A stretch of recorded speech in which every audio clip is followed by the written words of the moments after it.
Man, I just want to tell you guys, man, just keep doing it. Whatever you're going through, all of us have gone through it. Your problem in trading is not unique. Everybody's going through it. Just know that if you keep studying and don't lose faith, it's going to open up. But you're just going to have to keep going. That's all I can say.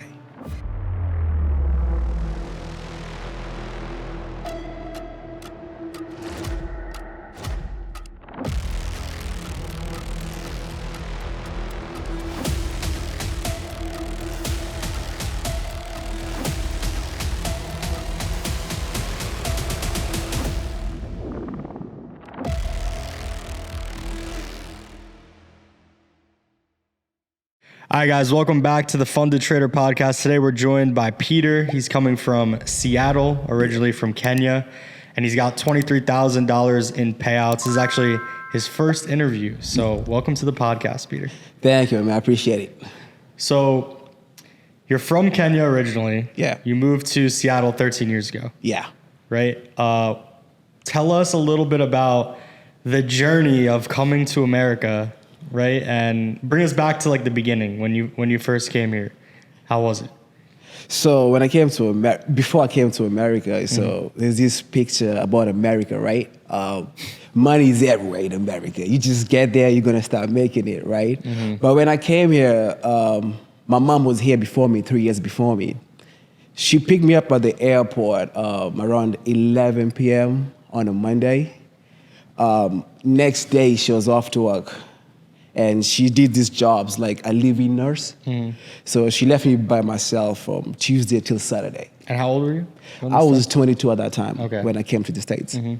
So just right off the bat, I realized people here have to hustle for everything they got. You know what I mean? So that was a mind shift from day one when I got here. So you weren't expecting that. You were like, there's just going to be a nice work-life balance and everything. Yeah, well, yeah, you know what I mean? Yeah, like just, and make a lot of money from whatever you're going to do.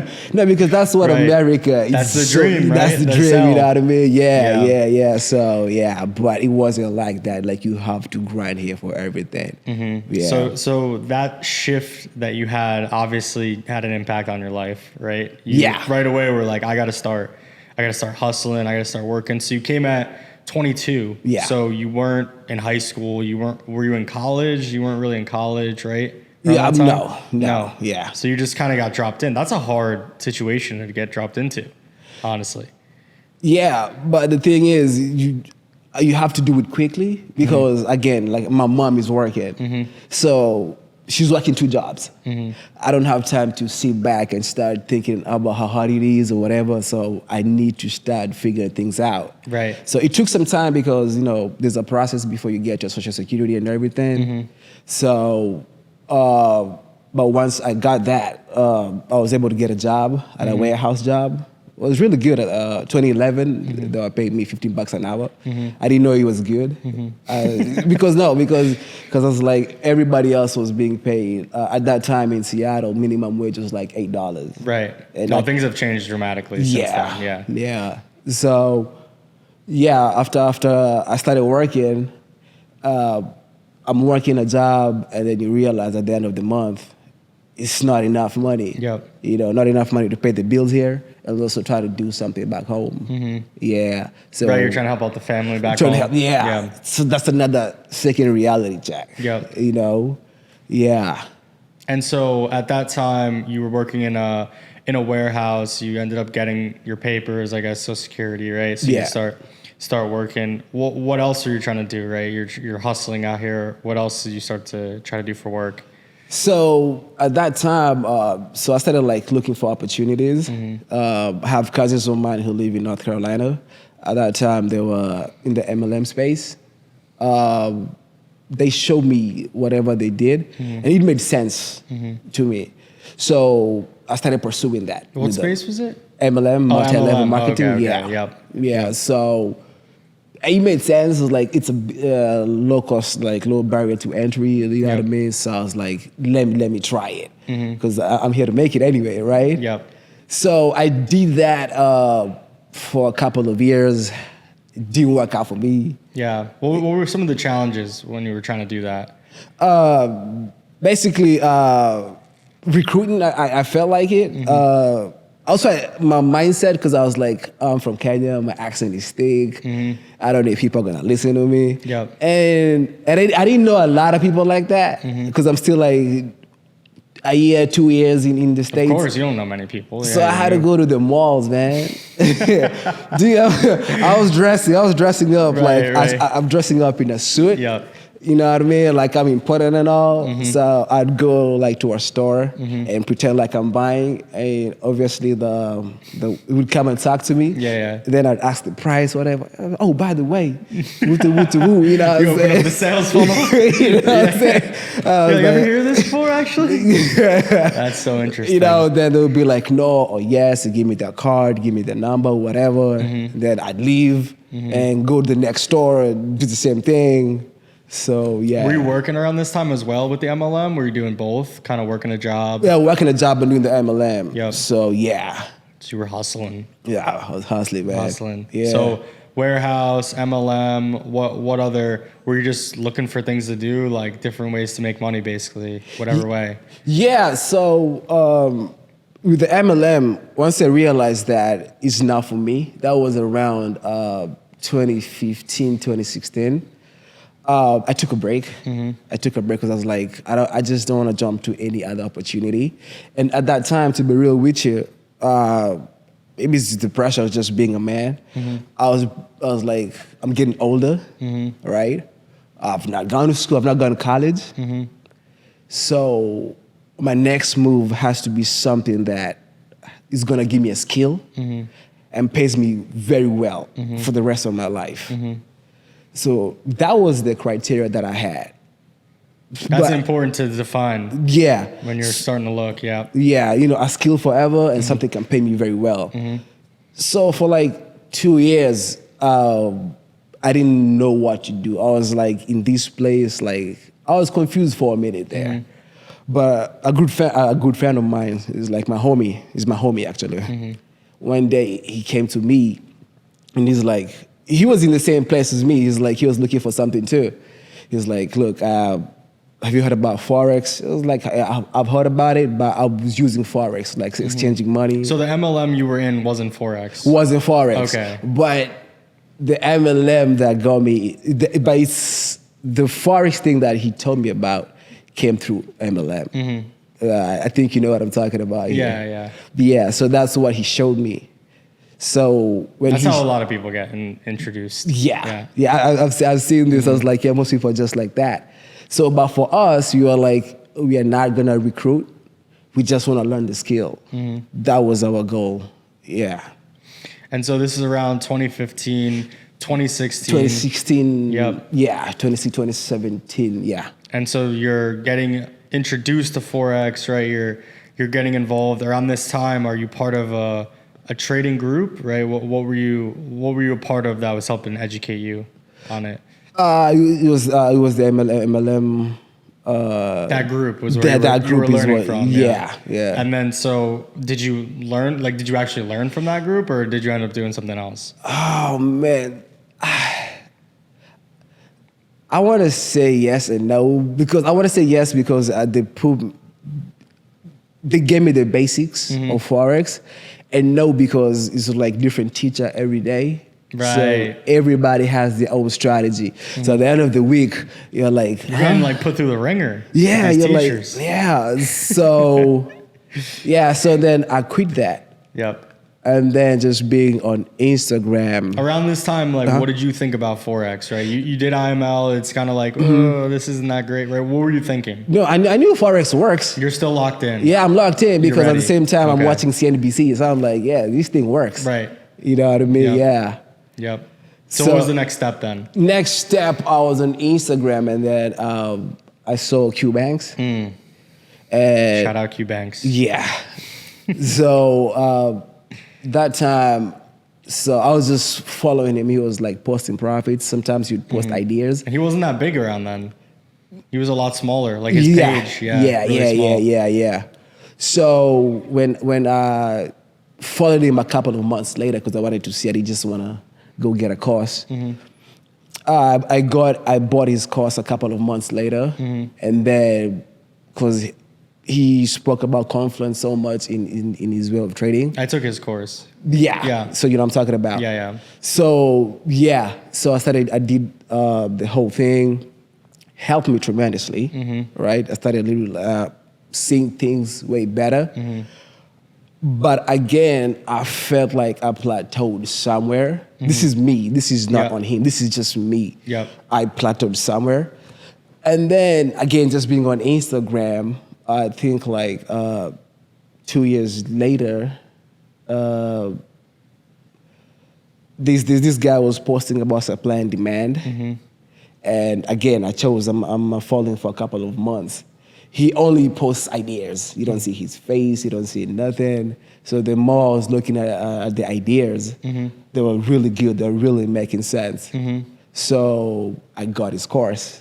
And then that... What's his name? Who is this? He was like, supply and demand. I can check it later. The mystery guy, supply and demand. Yeah, supply. But he had like 200K followers. But he didn't show his face. He never showed his face. He just posted ideas. Wow. Yeah. Let's keep it going. So I took his course, just supply and demand. So that gave me the strategy, the specific strategy that. And before that point, you were what, using fibs and I was support and resistance? Yeah, supporting, drawing trend lines. You know what I mean, trend lines. I was all over the place. You know what I mean. Yeah. And sometimes you do a trend line here. You're like, man. And then at the end, you look at it like, what the hell? Look at your chart, man. Is this? What am I doing, man? So when I got the supply and demand, it really helped me a lot. Yep. Yeah. Starting to find real points in the market where price would bounce off of and would move. Yeah. Because really all the supply and demand is, at least from my point of view, is this is a price previously where it found a lot of liquidity and it moved from this price, exponentially in one direction, right? So if it re-enters that area, there's going to be a lot of buyers and sellers in that area, and then you're deciding what to do at that point. But you said that now, but then I didn't know. You see how you explained it? Yeah. Nobody had explained to me like that. Right. But it's kind of like you need to explain to you, but you also need to see it. You need to see it on too. the chart, like over and over and over again. Yeah, right? exactly. Yeah. So the supply and demand, the chart got clearer. I stopped using indicators. I don't use them until today. I don't draw trend lines. This is just me. If I draw a trend line, for sure I know I'm lost. But the moment I start doing this, man, I'm like, I'm not doing something right, well, the man. thing about the trend, in my opinion, about the trend lines is they're so subjective. There's no weight to them. Like, it's like really stupid concept, in my opinion. Dude, man, if I draw trend lines, man, I know I'm going to lose money. So I don't draw them at all, man. I stopped using them a long time ago. That's so funny. Yeah. So what confluences then do you use with trading? So with supply and demand, right? So basically, I will look to the left, right? So I will see... What time frame are you on? So usually take the H4. I start with the H4 and then the H1. But if I'm going to execute, it's going to be the M5. Okay. Yeah. So basically, I will look at, for example, on the left side, right? The market was like in a consolidation and then it broke. And then I see how strong it broke. And then I will look at the retest. So sometimes I wait for a day or two because I don't scalp. I like to hold. And then I will look at how how it's bouncing off once it gets back to the supply, the demand. And then I will wait for I don't know what you call that, the partner that, if it's in a supply, coming back to the supply, I'll wait for the boom, boom, boom, boom. Double tops or rejection or wicks, patterns. Yeah, then I'll look for a certain pattern. What time frame are you looking for patterns on? Like the 5? M5. The 5. The Oh, really? M5, yeah. Oh, so you're like in there, locked in. M5. So I'll look at the H1, it broke, and then I come at the M5 when it gets back, and then I will see how it behaves there. Just hitting the M5, like let's go. Yeah. Because I realized... But is it only M5 and H4 you're looking at? Mainly? I will look at it once the day closes, but only once the day is closed. Once the day is closed, I'll look at it and then be like, okay, cool. I might get what he might try to do the next day. And then Even if, because sometimes like, you're told trade what you see, not what you think. So I will still wait. I will still wait and see how it's gonna behave once the day. And then right now I'm only trading New York. Yeah, so I'll wait for London, Asia, London. What time in the New York session are you mainly trading? Like 8 to 10, 9 to 11? What time do you normally try to trade? So I live in Seattle, so the West Coast time, so 6:30 a.m. So it's early. Yeah, so it just depends on what the market's gonna give me at whatever time. At whatever time. See, I stopped being so rigid on times and whatever because, at least for me, once you're like, I'm looking for this at this specific window, I think you can be faked out. And because you're so rigid at, these are the times that the market does this. Right. You put your blinders on. You put your blinders on, you know what I mean? This is the time the market does this. So you get in, you get clapped. So,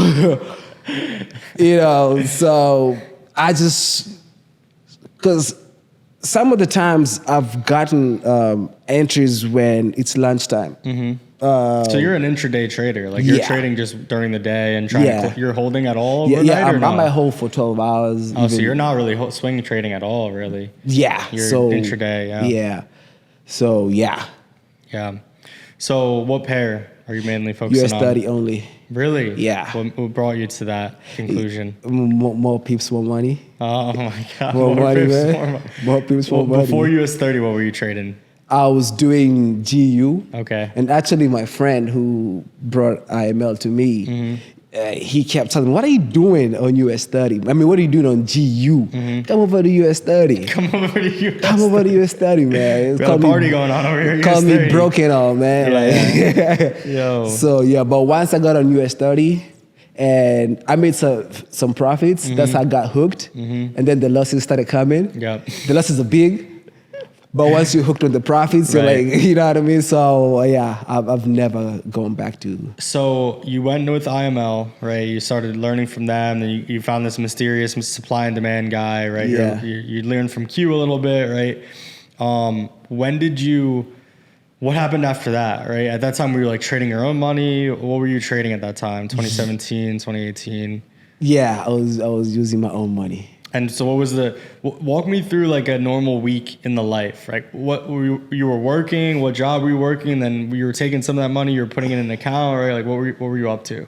Okay, so I'm gonna take you a little bit back so around 2013, I got laid off from my warehouse job. It was a good job, but it goes up and down. And then I got another job. I was working with clients who like with special needs. Didn't pay a lot of money. So around 2015, I started driving for Uber. And at that time... That's early. Yeah. That's early. You're like an OG. Oh, yeah. They owe me something. I feel like... Yo. For real, though. Yeah. You're deep. 2015, man. So started driving for Uber. I liked it because I was making good money. And less fees back then. Yeah, less fees. Yeah. And also like it was a little bit pricey, so we were making good money at that time. And then it also gave me time to study. So I would do it like from 4 a.m. till like 11. Come home, take a nap, hit the gym. By 3 p.m., 4 p.m., I'd be on my computer, or I'd go to the library for like from like 4 till like 8 p.m. Yep. And then I'd go home. Work sesh. Yeah. Yep. Yeah. Lock in. So so I was driving Uber all this time. So whatever money I'd make, I would put like $1,000 into trading in my trading account, lose that.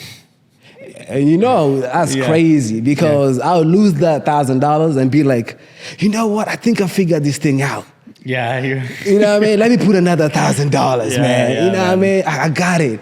And then keep studying for a couple of weeks, put 500, lose that. You're like, yeah, I think I'm getting this thing, man. You're getting close. I'm getting close. You know what I mean? So I kept doing that. When you were trading the $1,000, how much were you risking on that account? a good chunk because I didn't care. good chunk. Because sometimes, man, because maybe it's the inexperience at that time. Sometimes I would trade without a stop loss Oh, because I believe they'll stop hunting. you were getting zapped. Yeah, because I believe these market makers, man, they want to take my little $1,000, man. So Oh, so you were not using the stop loss because you thought they were Yeah. looking for it. yeah, these bankers, my man, they want my $1,000. Right, No, I'm not putting a stop. They're not gonna see my stop loss, right. and I'd lose it all.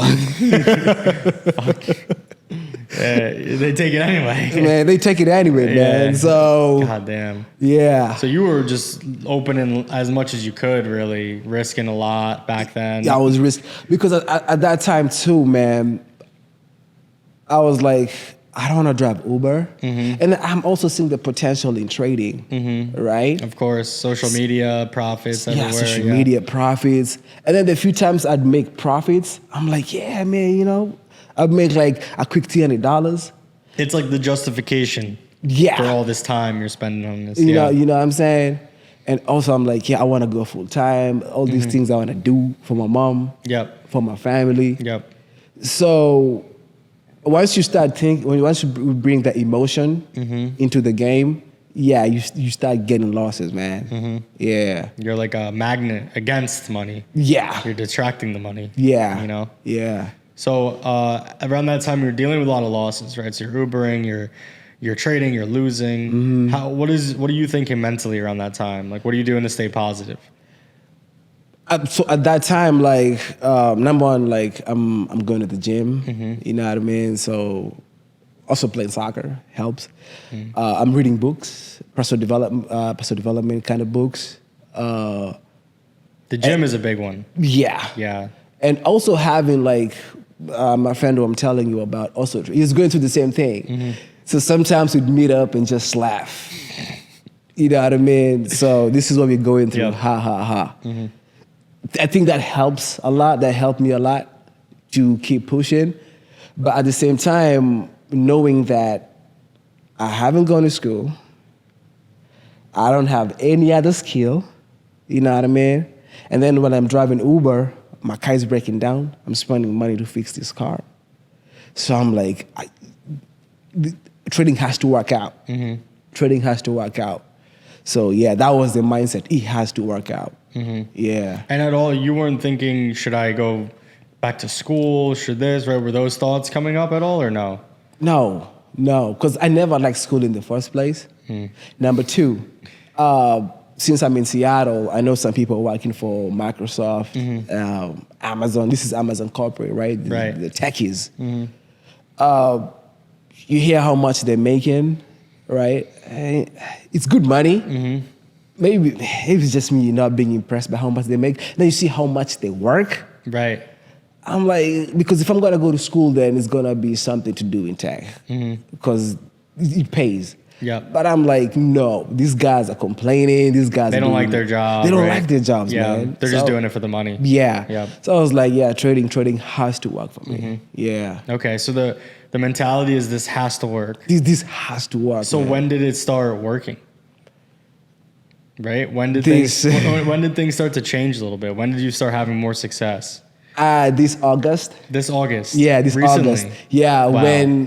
because I've been consistent since August. Okay. Yeah. So let's hear then. You're in 2018, 2019. You've been Ubering this whole time, Yeah. pretty much, right? Yeah. So Uber, because it's flexible, they give you the ability to create your own schedule, and then you're just trading, you're learning. When did you start to stop trading your own money versus starting on the prop firm accounts? Sometime last year when I heard about TFT. Yeah, when I saw TFT, and again, my friend told me about these things, right? Because I was so locked in, I was not even know about any prop firms or anything. He told me, hey, we have these prop firms, and then I compared the prop firms, and then TFT for me had the best criteria. Let's go. Yeah, so that's why I started with TFT, honestly. Let's go. Yeah. Look at you now. Yeah, look at me now. Yeah, look at All me right, so now. you started around a year ago, Yeah. right? And what did you start like? What was the first thing you thought about when you found out about the evaluation firm, about the company? Dude, I loved it, man. Dude, I haven't had any complaints, man. No, I'm saying the idea of the challenges. Oh, the idea, the challenges? Like what did you think of when when you found out what a challenge was, all that, right? What did you start to think about? I started thinking about like the potential of it. Mm-hmm. And I'm like, yeah, I have to pass challenge 1, challenge 2. How much do I need to make? Oh yeah, this is simple. This is simple. I can do this. And then I just get funded. Yeah. So, but since, like I told you, I started last year, but I really got it on this year. So I was doing phase 1 and failing, phase 1 failing. What account size were you doing? I started off with 50K because that's the money that I could afford at that time. So get a 50K account, pass phase 1, go to phase 2, fail. I did a couple of times. Then I realized it's my mindset, So. How'd you realize that? Because how am I passing phase 1? And then when I'm close, I'm failing. And then phase 1 is more money than phase 2. Then how am I passing phase 1? I'm failing phase 2. It's not like the company changes something in between while I'm trading. Right. Phase 2. So I took some time out, back tested, just told myself, and because in my mind, I don't want to drive Uber anymore, right? You've been driving Uber a long time. Yeah. I don't want to drive Uber anymore.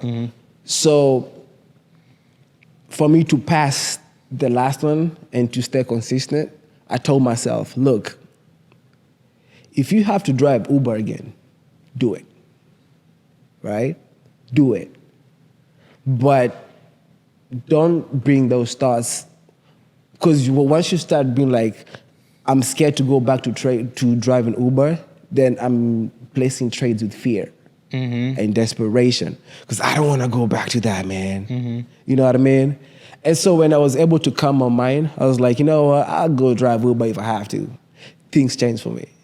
I started the fear went away. I was like, if I make a loss, I make a loss.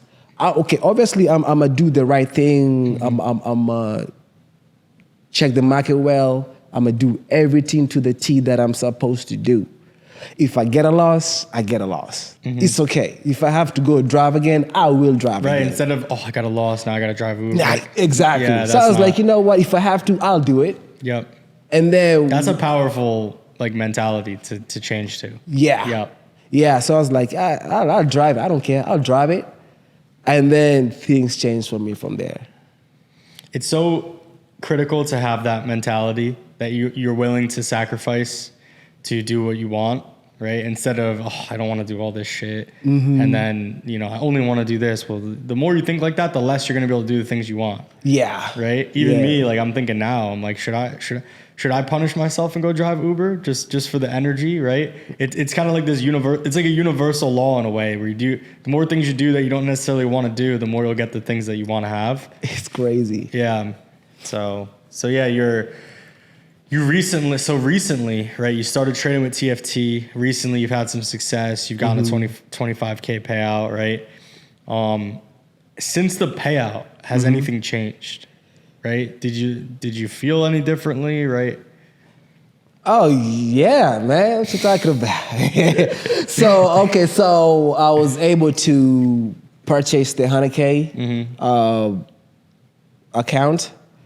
So I got one, passed it, made profits, but because you know how you guys put it, the first month of the 100K, you have to withdraw after a month, right?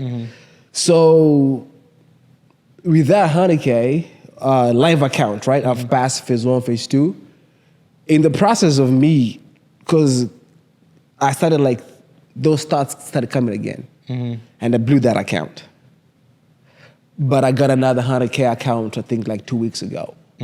Which challenge type are you doing? I think Royal. Royal? Yeah, it sounds like. The Royal is the 30 days first withdrawal. Yeah. On the Royal, yeah, but it's no rules technically and all that stuff. EAs, trade copying.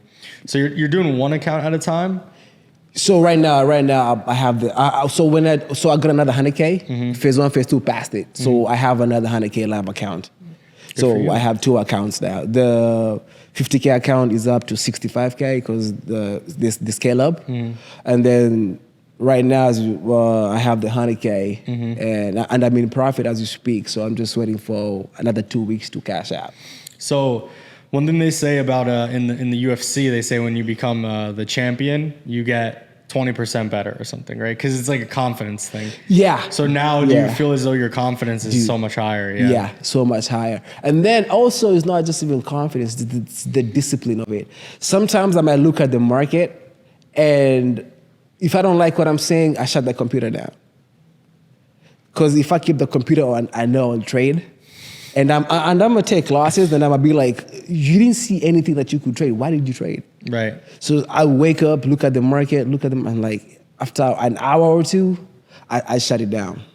I shut it down, and then just wait for that day to end, then try again another day. Yeah, overtrading is definitely not a good trait. Yeah, it's not. That will kill your account very fast.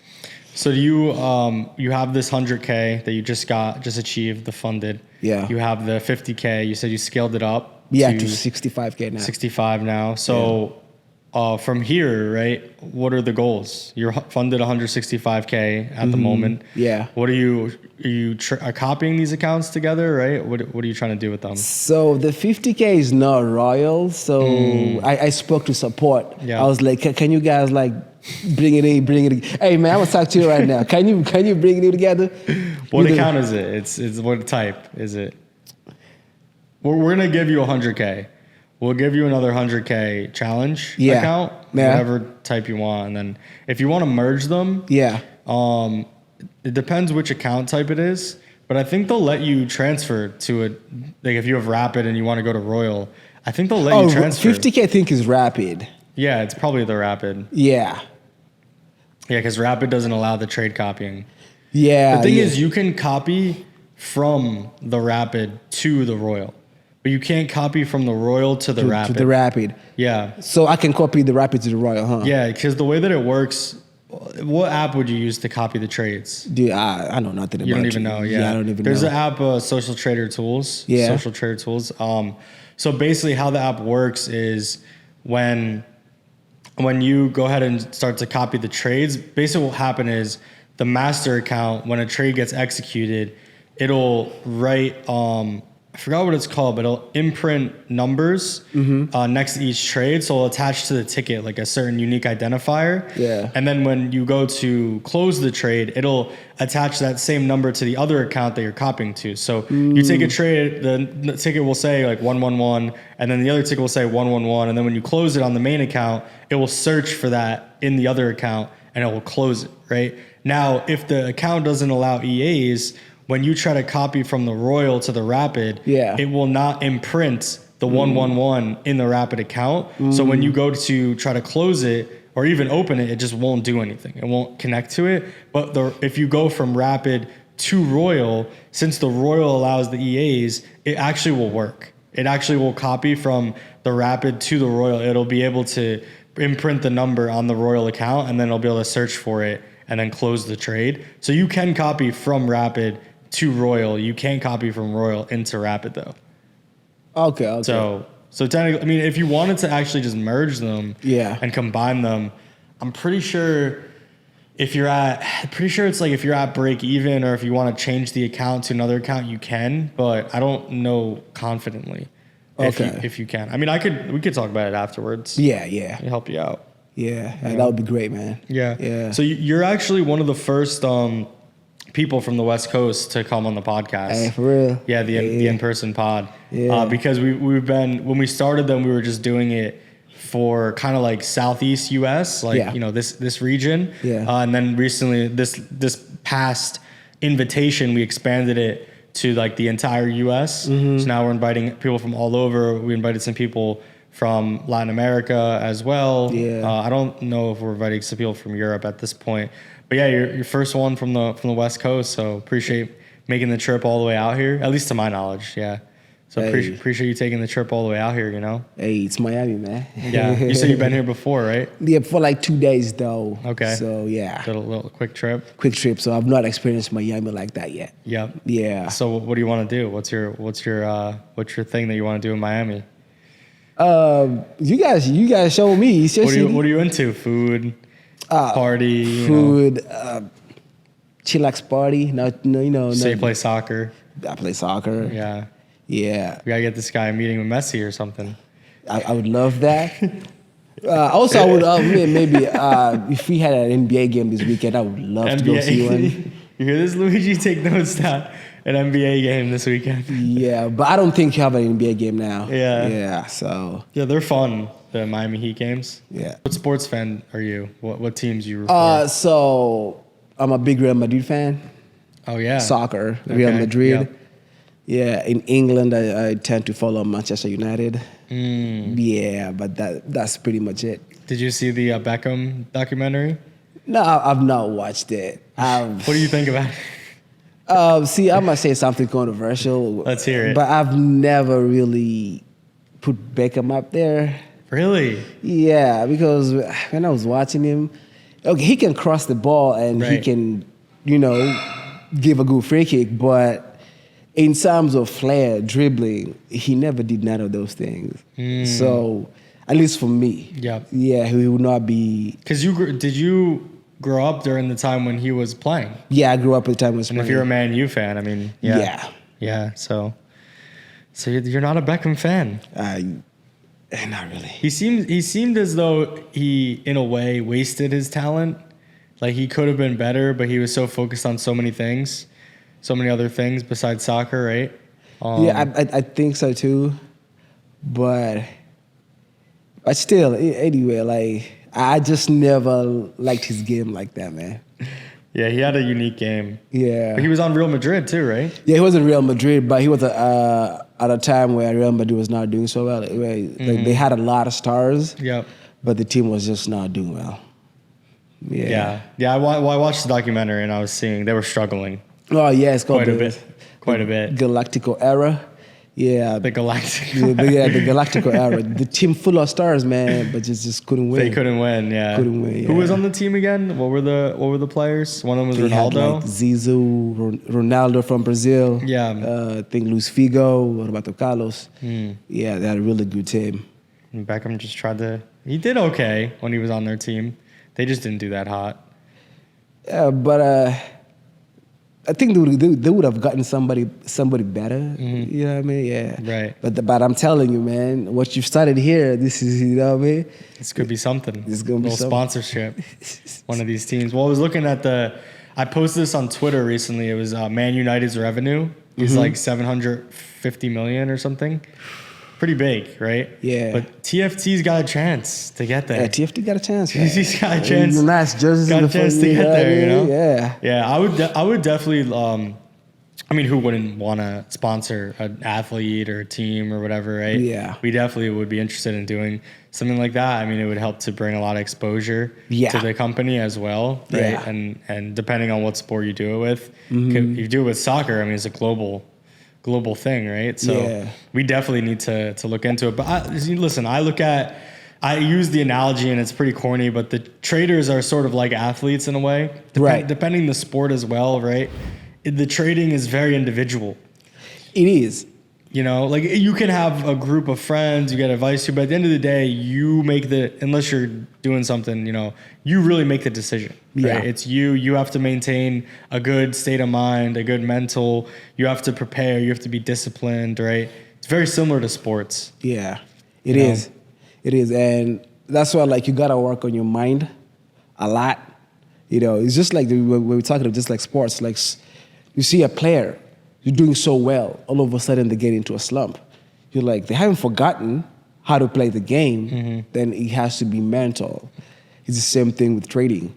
When you're having winning trades, you're happy and everything, right? But when you're having a losing streak, that's the time to really focus on your mind. Like, what am I thinking? Like, what is going on around me that's affecting how I'm trading? Yeah, it's so when it comes to the mentality, I'll give you an example. Like, for the company, right? We were working through some issue, and it's as we were finding solutions and getting stuff done, you start to get more energy, right? Like you're saying, you get happy, like you're feeling accomplished. But then maybe something goes wrong, maybe you can't figure something out, right? You can't find the solution right away.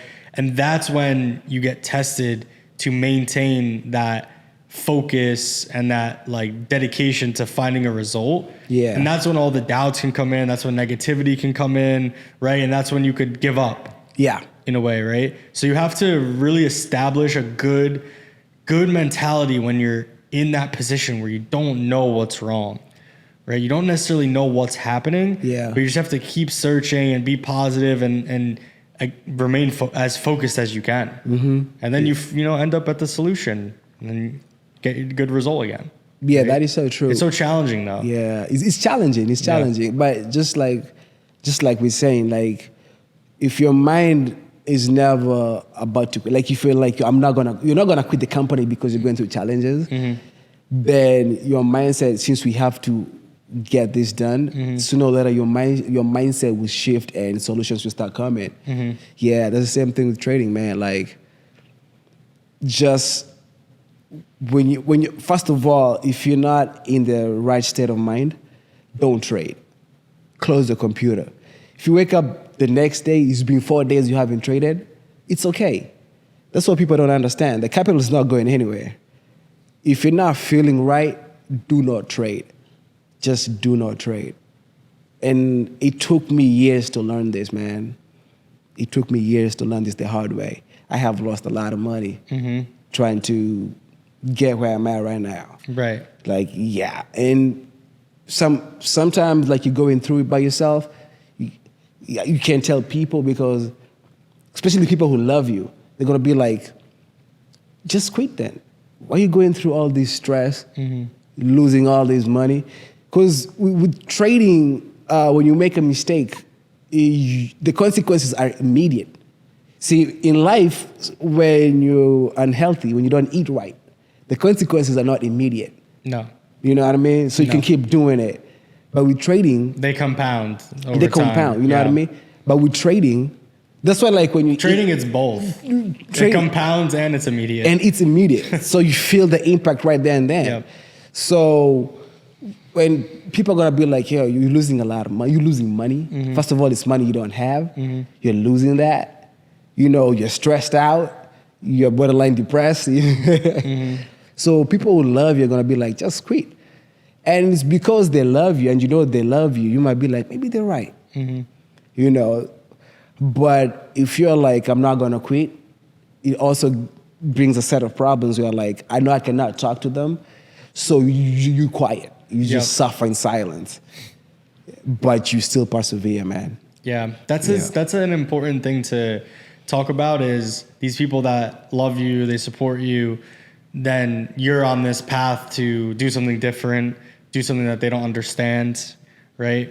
And there might be a lot of negativity coming from them because they love you and they support you. You know, they want to obviously see you be happy, and they're like, you need to maybe try something else, but you are so passionate about this one thing and you believe that this is the thing that you need to do, and they just don't understand, right? So there's that. So I definitely get that, and I think that one of the lessons I learned, at least, was you definitely don't need to cut these people off. You don't need to cut these people off, but you need to be honest about them, and you need to your point, maybe pick and choose like what you're saying to these people. You know, because if you're talking to them all the time about your results and your trading and this, you know, the conversations might not be as healthy. You know, so be honest with them and tell them like, hey, you know, this isn't something I want to discuss, and I understand your point of view and stuff like that, but it doesn't mean you don't need to, it doesn't mean you need to cut them off. So sometimes just don't talk when you meet up with them. Talk about everything else: sports, family, movies. Just don't talk about trading, because you know where it's gonna head. So I have a question. With coming to America, like, you've been here 13 years now? 13 years. What is your take on it, right? You had expectations coming in about the American dream. You've been here, you've been hustling and working. What do you really think about America at this point? America is not as easy as people might think, right? But opportunities are here. A bunch of opportunities are here. If you just have the work ethic and the discipline, I believe you can get whatever you are chasing, right? But you're going to have to work. You are going to have to work. So I think that working part is what people don't speak about, but you're going to have to work, man. You're going to have to earn every dollar. Yep. Yeah. Yeah, there's definitely no handouts here. No, that's for sure. like, for example, like in Seattle right now, like we have a lot of homelessness. And you see that, and you live in a country like America, the richest country in the world, right? And yeah, we have that. But if that, maybe I'm cruel when I say this, but if that person chooses to get off, to stop being homeless, try and get a job, in 5 years, he could be writing a book how he was living under a bridge. Yeah. Because you know what I mean? Yeah. Not too many places in the world where... We have the freedom to dream, the freedom to make choices that might put us in positions that are not that great. Yeah. You know? Yeah. So there's a blessing and a curse to the freedom that exists to an extent in this country, because you have the freedom to eat whatever you want, right? For the most part, you have the freedom to read whatever you want, to listen to whatever you want, to be wherever you want. But there's obviously consequences to all the actions that you take, right? Yeah. So I think it's very easy. It could be very easy in America to fall into a very bad position. Oh, I've seen that. I've seen that. Very easy. Yeah. Yeah. But at the same time, I do think that in this country, if you do choose a path of righteousness, if you do work really hard, you can compound and find yourself in a position that's really, really positive and really healthy. Yeah. Right? It's just when you're in the middle, that's when it's tough. It's tough, yeah. Right? Because you're in the middle, you're making good choices, you're not where you want to be yet. That's the toughest time. Yeah. You know? Yeah. So for me, I mean, I'm obviously from America. I'm blessed to be born here and raised here and everything. And my parents are second generation. So they immigrated. I mean, the way that I see it is the country's built on immigration. It's built on immigrants, right? Yeah. That's the whole reason we are where we are is because immigrants came here that were extremely hungry and extremely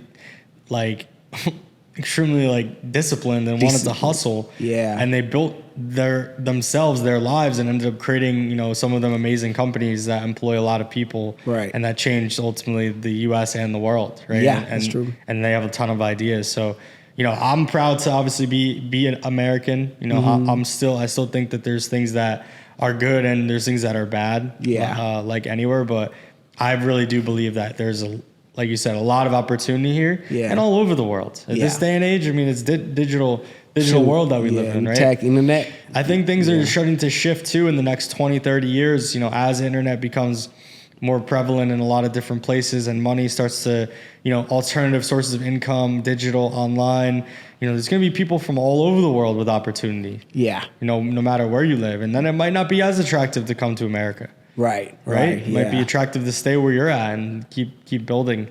But yeah, I think at this current time, America definitely has a lot of opportunities. Yeah, for sure. So, so for you, you said you were helping your family right back in Kenya. That's got to be difficult to do, right? Have you what are some goals that you have around that? Right, what are you trying to do? So one of the goals that I have, and we've spoken this with the family, like a family business, you know what I mean? And they have good ideas, but they need funding, good funding with what we have in our minds right now. So doesn't Kenya have a lot of land? A lot of land, and isn't tourism becoming a big thing in Kenya? No, tourism has always been big in Kenya. Yeah, but things are shifting. Like Kenya is growing. I know. Yeah, it's growing a lot. So just opportunities are opening up, but you got to have capital. You got to have capital. And then jobs are there, but you don't have too many jobs. Like you're not going to go in Kenya and see now hiring sign. You got to at least know somebody who knows somebody. you know what I mean? Like, hey, I'm a graduate, I'm this, I'm that. Here in America, you see now hiring signs everywhere. That is not normal. You know what I mean? For most countries, most countries don't have that sign. In America, you could get hired for something right here. Anywhere. It's all about networking. Yeah. So the goal that we have needs good funding, and obviously since I'm here and this opportunity, you know what I mean. So I'm looking to see what's up. So what is like a project, right, that you would work on if you had some capital in Kenya that would help out? Right now, the idea they were telling me about. So I'm here because I told I've been here for 13 years, so I don't know the landscape of business back home. They were telling me about getting furniture from China, something like that, and then bringing to Kenya and sell. Apparently, there's a big market for that right now. So importing furniture, stuff like that. So that's one of the ideas that they have. They have a couple. So that was the biggest, and it seems like that is what they want to do. So I'll go with whatever they're telling me. They just have to tell me in advance so that I can plan myself accordingly. Yeah. So you're still driving Uber? I've not driven since August, man. Oh, you're out. I want to say I'm out. You know what I mean? For now. yeah. For now. But I hope I never drive again. But for now. But just like I said, I'm not gonna not drive big. So when you got this payout, you were like, I'm out on Uber. Oh, my first payout on August, man. Yeah. I was like, because right now what I'm doing, I'm with the market, and then I study in the afternoons too. I'm also keep studying. I'm also studying back testing. Yeah. I'm back testing a lot. What are you studying at this point? What content? So right now is mostly just back testing right now. Okay. Yeah, I have this software, FX Replay. I've heard of it, yeah. Yeah, so that's what I'm using right now. Yeah. That's how you get good. Yeah. Back testing, man. That is the holy grail of trading. Yeah. Just practicing. Yeah, back testing, man. Back testing a lot. It's crazy because all that trading comes down to is you practicing a setup and seeing it so many times that when you see it live, you don't like have any emotion. Yeah. You know, exactly, you're just this is what I've seen. I take this trade, I follow my plan, and I move on. Yeah. Right? But the thing also about trading, I realize most people quit. It's boring. It's mundane. Because it's the same thing over and over again. You're studying the same thing over and over and over. And sometimes you study and you're still not getting it. And you're like, then what am I studying it for? You know what I mean? Oh, you know what I mean? That's hard, And that's what gets people. Because you're telling them to keep backtesting. Yep. So for how long? Keep backtesting. Yeah. Keep backtesting. Backtesting can be fun though. If you have some good ideas and you have some good setups, or if you don't have a good strategy or good setups, backtesting can be like really drag on, you know? I believe it's fun when you're profitable. When you're not making profits and you're frustrating. backtesting and you're backtesting and you're backtesting, man, yeah, it can get to you. Yeah. Yep. So how many hours do you think you backtest a week? I backtest like Monday to Friday, I might do like an hour and a half. And then Saturday, I take a day off now. Per day or no? Per day, Monday to Friday. Per day, Yeah, an hour and a half. Because I don't backtest during the market. When the market is, I stay away. And then on Saturday, I might take a day off. And then on Sunday, I might do it for like 6 hours. 3 hours in the morning, rest 3 hours in the afternoon, and then chill. So it sounds like you got your payout. Now you've got, a little bit of money. So how are you approaching buying challenges? Like what's the strategy moving forward now? So the strategy is just the same, just the simplicity of it. But like, are you doing like, I'm going to purchase 100K per month or? Oh, no, right? No. On my next, once I cash out on my 100K and see how much profit I have, I might go for the 400. Going for the jugular. Yeah, I'm going for the 400, man. Look, man, we in this to make money. You know what I mean? And then once I pass the 400, I cash out, and then I start going to whichever I don't have yet. So you said you played soccer. Yeah. What are you part of, like a team or something? I still play in Seattle. Yeah. Yeah. This is like a men's league or something? How does it Yeah, work? yeah, it's a men's league, over 30. Over 30. Yeah. That's good. You Yeah. guys win or what? We are good enough. You're good enough? We're good enough. We're good enough. Oh, that's good. That's fun, man. Yeah. You know? Sports keep you young. Oh, yeah. Yeah, man. And plus, like for me, Do you tell them that you trade or no? if somebody asks what I do, I'll tell them. Because again, there's that thing of trading. Oh, you lose a lot of money. Yeah. I don't need that, man. Right. You know what I mean? So I don't tell them unless somebody's asked, like, hey, man, what do you do, man? Then I'll let them know what I do. So, but also like when you say soccer, like, because I'm at the house and I go to the gym, back to the house. So that little bit of difference once a week helps a lot. Of course. Yeah. Clear the mind. Clear the mind, man. Get, get the router connected. Get the and mind then it's a connected. good day. Friday night, the Yeah. market is closed. Yeah. Yeah. So last thing I wanna touch on is what is the daily routine right now? A lot of people are curious how people act during the day with the markets and stuff. What's your daily routine like? So I switched to a new routine from last week. But so I wake up at 5 a.m.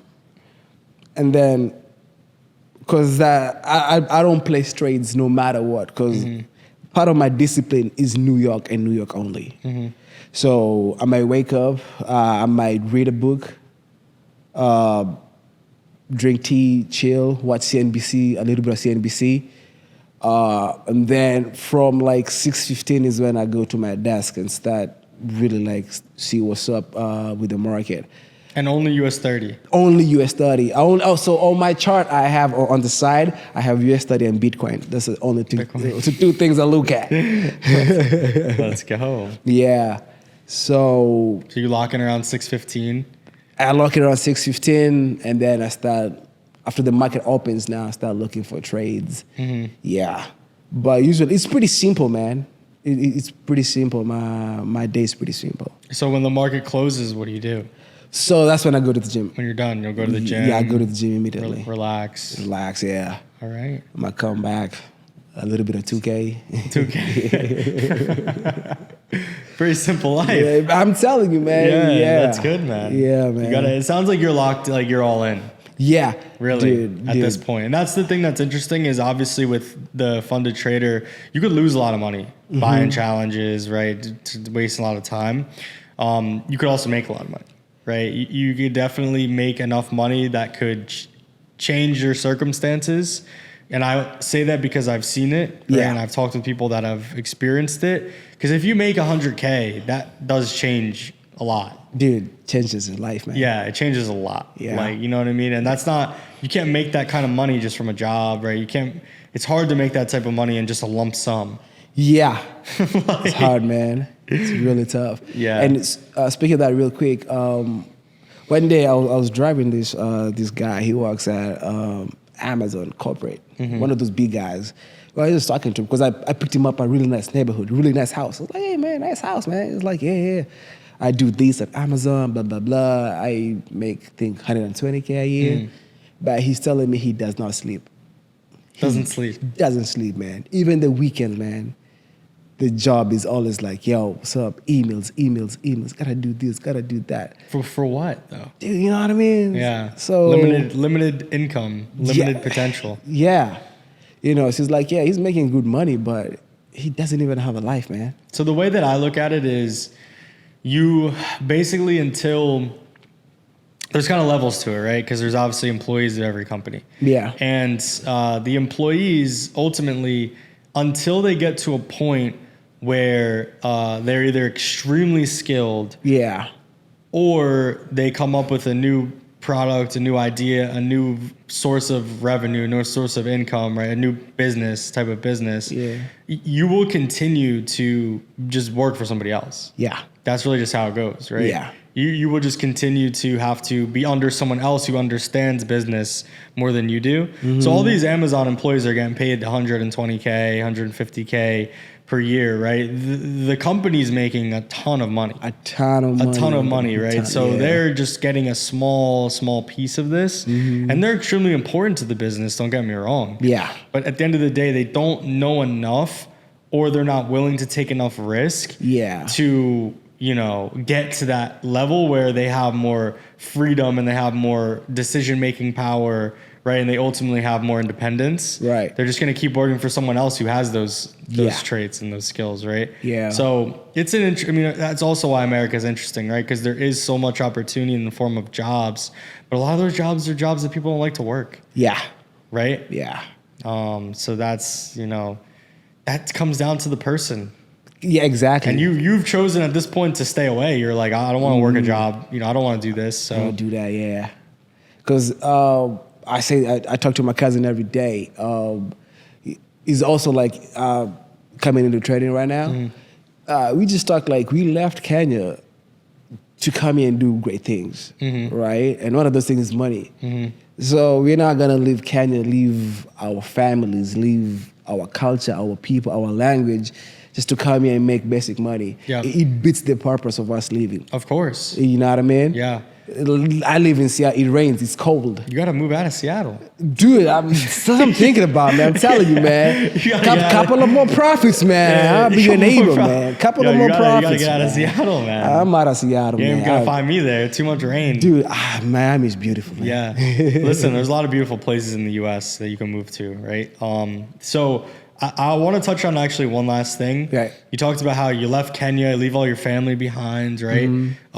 And people don't think about this enough, that when you immigrate, you really, in a way, break your whole family tree. Yeah. Because you're not around your family anymore, right? You're in a new area, you're reproducing in a new area, right? So your whole family gets separated. Yeah. That's one of the biggest sacrifices, I think, in America. When you come to America and you immigrate, like if you look at my grandma, right? She's the one that immigrated here. Yeah. When she was, I don't know, in her 40s or something, right? What, from Italy. Oh, nice. Yeah, so from Europe. So she immigrated here. She had 7 brothers and sisters, right? Tons of cousins, tons of aunts and uncles. Immigrated here. She saw them probably 5 more times her entire life, right? Because she's here. She doesn't have a lot of money. She can't travel to Italy every year, right? It's expensive.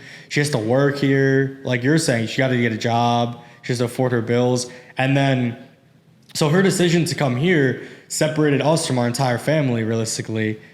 But it also gave my parents, her daughter, my mom, and then, obviously my dad, ended up marrying, her daughter. Yeah. It gave that they were the second generation or first generation where they got decent jobs. They became a cop or they opened a business. And then there's me, who I'm born in America. My parents, were born in America. And now I'm like, I need to make something happen. Yeah. Because if not, it's all for waste. It's all for waste, man. It's all for waste. Because I have all these cousins in Italy. I have all these, family members all over there. And here I don't have that much. Yeah. Because we're only second generation American, right? So I'm like, I need to, I want to make it big. I want to make the best of my opportunity here as well. Right. That's how I'm thinking. I think a lot of Americans don't think that way. Yeah. They kind of just want to seek pleasure and party, and they just fuck off all the time, right? Yeah. And they just literally take for granted the freedom and the opportunity that's available. That's how I look at it, man. I mean, I think it's true, because sometimes you hear them complaining about immigrants.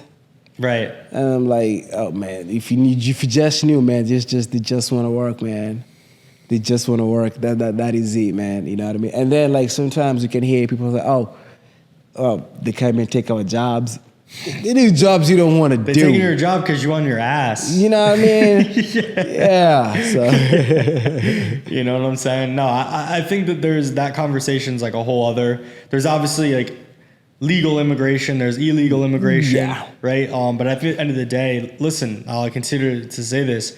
Immigration is what built the entire country. That's true. Immigration is why I'm here, right? Yeah, building a business, hustling my ass off, trying to build a legacy. That's because my grandma immigrated here. Yeah. So, anyone that's saying that we shouldn't be allowing immigration is really in a weird position, putting themselves in a weird position. Exactly, man. Exactly. Exactly.